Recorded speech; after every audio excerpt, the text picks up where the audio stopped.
श्री स्वामी समर्थ. माझ्या चॅनलमध्ये सर्वांचं स्वागत आहे. आजचा दिवस स्वामी कृपेने तुम्हाला चांगला जावो ही स्वामीचरणी प्रार्थना करते आणि आजच्या व्हिडिओला सुरुवात करते. उद्या म्हणजे 23 तारखेला चैत्र पौर्णिमा आहे. त्याचप्रमाणे हनुमान जयंती आहे.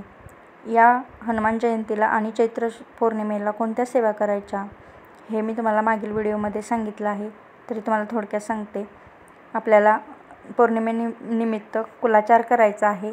त्याचप्रमाणे देवीच्या टाकावर कुंकुमार्चन करायचं आहे. त्याचप्रमाणे आपल्याला दुर्गा सप्तशतीचा पाठ करायचा आहे किंवा सिद्धकुंजिका स्तोत्र हेही पठण करायचं आहे. अशा सेवा करायच्या आहेत. त्याचप्रमाणे हनुमान जयंतीनिमित्त आपल्याला हनुमंतालाही काही गोष्टी अर्पण करायच्या आहेत. ते तुम्हाला मी मागील व्हिडिओमध्ये सर्व सांगितलं आहे. त्याचप्रमाणे उद्या आपल्याला अजून एक सेवा करायची आहे, ती म्हणजे आपल्याला आपल्या घरामध्ये काही ठिकाणी स्वस्तिक काढायचं आहे. स्वस्तिक हे शुभचिन्ह आहे.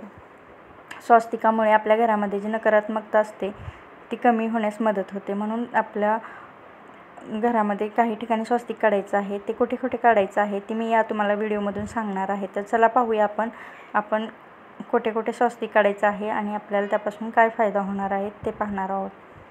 पहिलं स्वस्तिक आपल्याला आपल्या घराच्या मुख्य दरवाजावर काढायचं आहे. सुरुवातीला आपला मुख्य दरवाजा पुसून स्वच्छ कापडाने पुसून घ्यायचा आहे. त्यानंतर त्याच्यावर कुंकवाने स्वस्तिक काढायचं आहे. कारण नकारात्मकता, लक्ष्मी, अलक्ष्मी, काही वाईट विचार हे घरात प्रवेश तेथूनच करत असतात.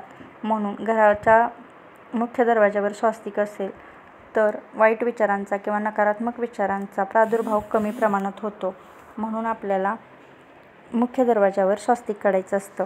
स्वस्तिक काढल्यानंतर त्याला आपल्याला तांदूळ चिकटवायचे आहेत आणि ते साईडचे 4 बिंदू पण काढायचे आहेत आणि सीमारेषा काढायला विसरायचं नाही.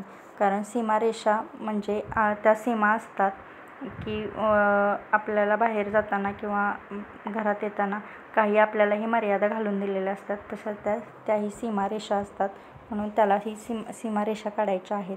ही सेवा आपल्याला सकाळी उठल्यानंतर आंघोळ केल्यानंतर करायची आहे. त्याचप्रमाणे दुसरं स्वस्तिक हे आपल्याला किचन ओट्याच्या समोर काढायचं आहे.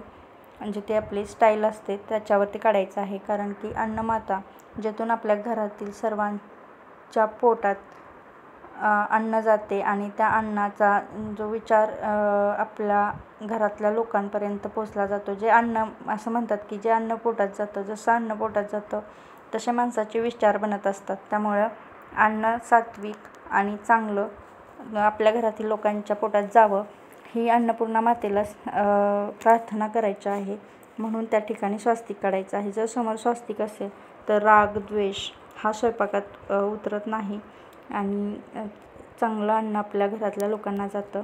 म्हणून त्या ठिकाणी ही स्वस्तिक काढायचं आहे आणि अन्नपूर्णा मातेला प्रार्थना करायचं आहे की तुझा वास सदैव आमच्या घरावरती राहू देत, म्हणून प्रार्थना करायची. अक्षदा, फूल, धूप, दीप दाखवायचं आहे.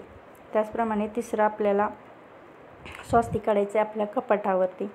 आता सगळं ऑनलाईन झालेलं आहे, परंतु थोडं का होईना आपल्या कपाटामध्ये लक्ष्मी असतेच. कारण थोडंफार सोनं असतं, काही महत्त्वाची कागदपत्रं असतात. त्याही ठिकाणी आपल्याला स्वस्तिक काढायचं आहे. तिथेही फूल, अक्षदा, धूप, दीप दाखवायचं आहे आणि लक्ष्मी माता तुझा वास असाच माझ्या घरामध्ये राहू दे अशी लक्ष्मी मातेलाही प्रार्थना करायची आहे. त्याचप्रमाणे संध्याकाळी आपल्याला अजून एक सेवा करायची आहे, ती म्हणजे 2 भीमसेन कापराच्या ओढ्या घ्यायच्या आहेत आणि त्याच्यावरती 2 लवंगा, अख्ख्या लवंगा असाव्यात, तुटलेल्या नसाव्यात. ह्या लवंगा जाळायच्या आहेत आणि नवारण मंत्राचा जप करायचा आहे. अशी ही सेवा करायची आहे.